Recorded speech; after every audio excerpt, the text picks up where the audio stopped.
vivez dans l'une des 34 965 communes organisées en 1253 intercommunalités. Chaque jour, le maire et toute son équipe agissent pour vous.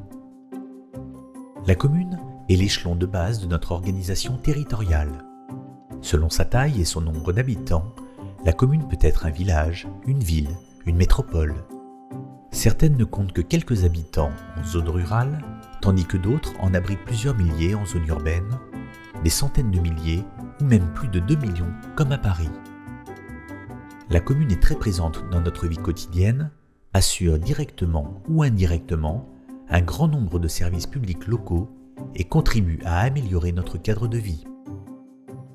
Les habitants se marient à la mairie, y enregistrent leur PACS, ils y déclarent les naissances et les décès. La commune s'occupe de nombreux services. Elle gère les écoles maternelles et élémentaires, parfois une cantine, un centre de loisirs et des activités après le temps scolaire. Elle offre aux habitants des équipements pour faire du sport, se distraire ou se cultiver. Elle vient en aide aux familles en difficulté avec son centre communal d'action sociale. La commune doit également prévenir les accidents. Elle veille à laisser libre d'accès et sans danger les rues et les routes communales. Elle se charge de leur entretien et veille au bon état de la signalisation routière. Elle assure leur nettoyage et leur éclairage.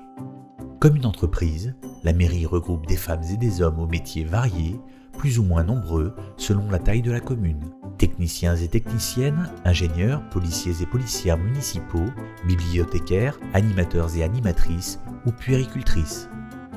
Le maire dirige tous les services de la mairie. Le personnel administratif renseigne les habitants et leur fournit différents documents. Pour régler avec efficacité les problématiques du quotidien des habitants et à un coût raisonnable pour la collectivité, les communes peuvent choisir par une démarche volontaire de se regrouper pour créer une commune nouvelle. Il s'agit d'unir leurs moyens pour maintenir voire développer des services de proximité aux habitants. À quoi servent le maire et le conseil municipal ? La commune est administrée par un conseil municipal avec un maire à sa tête, secondé par ses adjoints. Toutes les communes sont administrées par un maire et des conseillers municipaux. Les conseillers sont élus par les habitants tous les 6 ans. Ils sont choisis parmi les femmes et les hommes qui acceptent de s'occuper de leur commune. Le nombre de conseillers municipaux varie selon le nombre d'habitants. Dans les communes de plus de 1000 habitants, les listes candidates doivent respecter le principe de parité. Elles doivent être composées d'autant de femmes que d'hommes, avec obligation d'alterner. Dans ces mêmes communes, les listes d'adjoints au maire, élus par le conseil municipal, sont également soumises à une obligation de parité. En même temps, les habitants élisent les représentants de leur commune au sein de l'intercommunalité dont ils dépendent. Après les élections municipales, les conseillers élus se réunissent. Dès leur première réunion, ils votent à leur tour pour désigner la municipalité, c'est-à-dire le maire et les adjoints. Ils travaillent ensuite tous ensemble et organisent la vie de la commune. Le maire est le représentant officiel de tous les habitants d'une commune. Il doit faire appliquer les lois de la République dans sa commune. Le maire met aussi en pratique les décisions du conseil municipal et prend des mesures pour prévenir les accidents et assurer la tranquillité de la population en faisant respecter l'ordre. Il est par ailleurs chargé des secours en cas d'inondation ou d'incendie. Le maire organise également les différentes élections afin que chaque électeur ait un bureau de vote au plus près de chez lui. Notre cadre de vie dépend des décisions que prennent le maire et son équipe sur le fonctionnement des écoles, des crèches ou la construction d'une route, mais aussi pour l'économie, le sport, la préservation de l'environnement, la gestion de la voirie communale, les intercommunalités. Pour partager un ensemble de compétences, mutualiser les moyens financiers et gagner en efficacité, les communes se rassemblent. C'est ce qu'on appelle l'intercommunalité.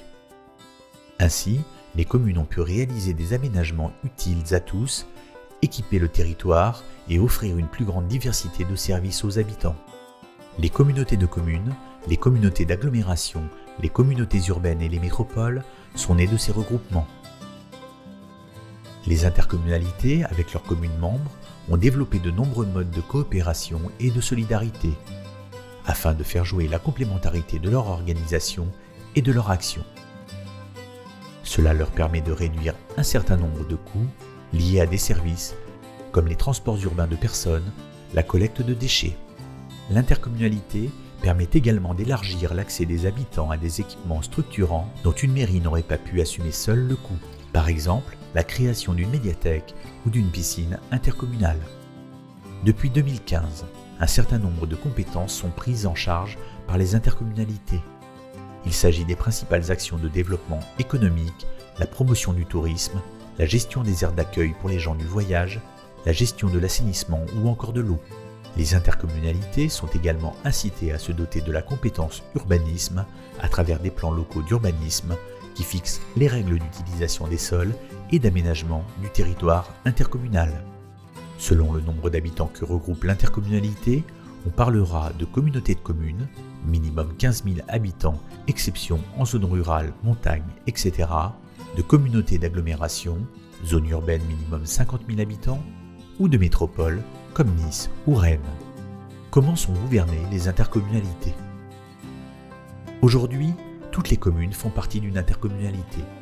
Les intercommunalités sont administrées par un organe délibérant, le conseil communautaire. Chaque commune a un nombre de sièges proportionnel à sa population. Les conseillers communautaires sont aussi des conseillers municipaux, élus en même temps qu'eux, au suffrage universel direct. Le président d'intercommunalité est quant à lui élu lors du premier conseil communautaire. Il est compétent pour exécuter les décisions financières et administratives qui concernent l'intercommunalité. Il est également le chef des services. Toute une équipe d'agents intercommunaux est employée pour mettre en œuvre ces décisions. La commune est un acteur essentiel qui organise le service public local universel, porte des projets de territoire et fait vivre les solidarités. Jour après jour, elle est source d'initiatives et d'innovations pour le bien-être des habitants. Le maire et plus largement les 573 551 conseillers municipaux et communautaires, par leur proximité, sont les élus préférés des Français.